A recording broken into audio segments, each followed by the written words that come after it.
I never thought a neighborhood rule book could nearly cost my son his life. It started as petty. Notes from a woman obsessed with order and ended with flashing police lights, a doctor shouting into his phone, and a mother's scream cutting through the night.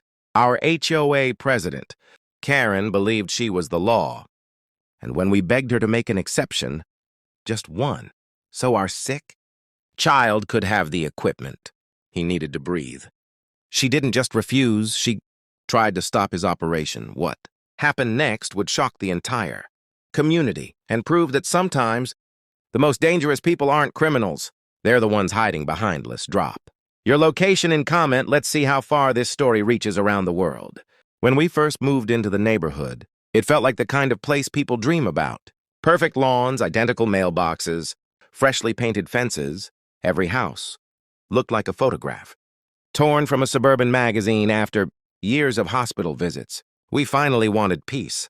Our son, Ethan, was 6, a bright, gentle boy born with a severe respiratory condition. His world was small, mostly hospital rooms, air tubes, and quiet mornings by the window. When the doctors finally allowed home monitoring, we thought things were turning around. The machines that kept him stable weren't intrusive. A small generator, some medical monitors, and backup power for emergencies. Nothing loud. Nothing that disturbed anyone. But in a community run by people like Karen, nothing ever stayed simple. Karen was the president of the HOA, a woman whose entire identity revolved around enforcing perfection. She wasn't elected because people liked her. She was elected because no one else wanted the job. Clipboard always in hand, she made her daily rounds at sunrise, noting down anything that didn't fit the aesthetic. The first note appeared just a week after we settled in. A small yellow slip taped to our door. Unapproved. Exterior modification. Remove generator. Immediately, at first, I thought it was a misunderstanding. I walked over to her house, a pristine 2-story with an American flag and trimmed hedges, and explained that the generator wasn't for convenience. It powered my son's life support during outages. She listened without emotion, then said, "I understand your situation, but rules are rules. We can't have medical devices visible from the street. It sets a precedent." Her words left me tuned. I tried reasoning, sent documents from our doctor, and even offered to install a small fence around it. But every reply came with the same robotic tone. Violations must be corrected within 7 days. That was the first time I realized this wasn't about aesthetics. It was about control. As weeks passed, the tension grew. Every morning brought another warning letter. Every evening, another silent stare from Karen's porch as she wrote something on her clipboard. My husband said to ignore her. But it wasn't easy, because when you're raising a child whose life depends on machines, peace isn't optional, it's survival, and Karen was determined to take that away. The first fine came in the mail, $250 for non-compliance with HOA exterior standards. The second came a week later, doubled. By the end of the month, we owed nearly $1,000 all.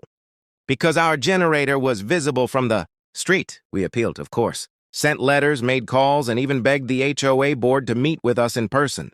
But every attempt hit a wall. Karen led the meetings, and every decision passed unanimously, or rather, fearfully.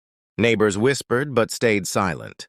No one wanted to challenge her. One night, while tucking Ethan into bed, I heard her voice outside, faint but unmistakable. I peeked through the blinds. Karen was pointing her flashlight toward the generator, muttering to another board member, "If they don't remove it, we'll escalate." That word, escalate, made my stomach turn. Within days, the HOA began citing us for new violations. Unapproved medical signage, unauthorized cable routing, even noise disturbance, though the machines barely hummed. Then came the most unbelievable letter. Failure to comply may result in suspension of community privileges, fines, and possible legal action. Legal action for keeping our child alive. We called the city, desperate for help. They sympathized but said HOAs had their own governance. Unless it violated state law, their hands were tied. That's when things took a darker turn. A month before, Ethan's scheduled operation, a critical procedure that could finally reduce his dependence on the machines. Karen showed up with 2 board members, clipboards in hand. She didn't knock. She stood on the lawn, inspecting our property like it was contaminated. I stepped outside, smiled politely, the kind of smile that doesn't reach the eyes, and said, "We've decided to place a lien on your property until you remove the generator. Remember my hands trembling? My husband's face is turning pale. I explained again, begged again, and reminded her this wasn't optional, it was medical. But Karen didn't budge. "I'm sorry," she said coldly, "but rules are what keep this community beautiful." That night, I couldn't sleep. The machines hummed softly beside my son's bed, that steady, fragile rhythm that meant he was okay. But I couldn't shake the fear that Karen would do something worse.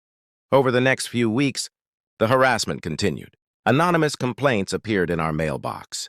Photos of our house printed and circled in red ink, labeled non-compliant. Someone even left a fake notice, pretending to be from the city, ordering removal of medical equipment. We knew who it was. Karen had crossed the line from strictness into obsession. The final straw came 2 days before Ethan's operation. The doctor came to inspect his equipment and mentioned how crucial stable power would be during recovery. He advised us to keep the generator running overnight, before the hospital transfer. No interruptions. That night, Karen showed up again. Standing by the sidewalk, pretending to water her plants at 10 p.m., her eyes fixed on our window. I felt it, that creeping dread that something terrible was coming, and I was right. The night before the surgery, everything changed. It was late, nearly midnight, when the lights flickered once, then went out. The hum of Ethan's machine stopped. For a second, I thought it was a neighborhood outage. But when I looked out the window, every other house still glowed. My heart dropped. I ran to the generator. It was silent, dead. My husband checked the power. Lines, nothing. Then he saw it. The side panel had been torn open. The wires inside cut clean through. Panic surged through me. I screamed his name, grabbed the phone, and called 911. The operator asked if anyone had been near the property. Through the dark, I saw her, standing at the end of our driveway, her phone glowing in her hand. Karen. She didn't run. She just watched. When I shouted at her, she said calmly, "You were warned." My husband grabbed a flashlight. Running to the circuit, I rushed inside, praying the backup battery would hold. But the beeping was fading. Within minutes, the doctor arrived, called in desperation.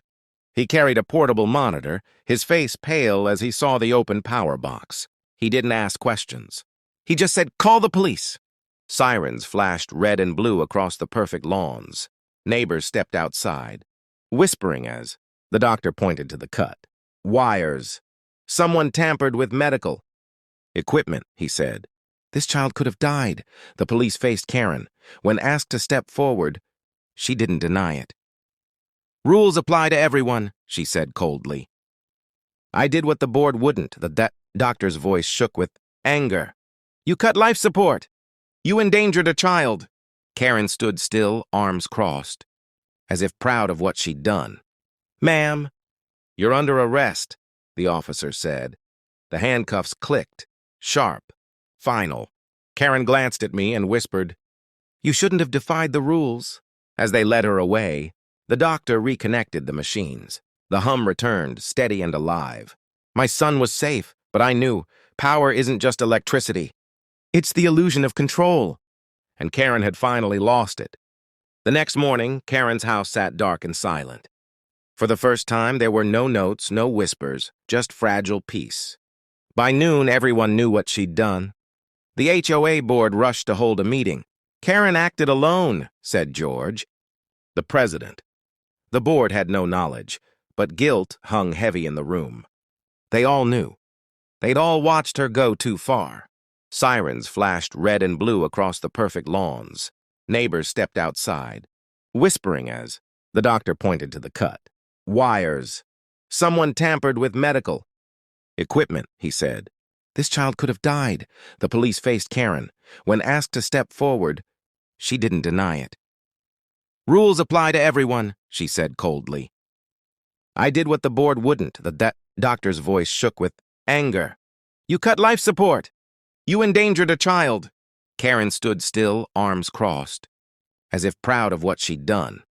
Ma'am, you're under arrest, the officer said. The handcuffs clicked, sharp, final. Karen glanced at me and whispered, "You shouldn't have defied the rules." As they led her away, the doctor reconnected the machines. The hum returned, steady and alive. My son was safe, but I knew power isn't just electricity. It's the illusion of control. And Karen had finally lost it.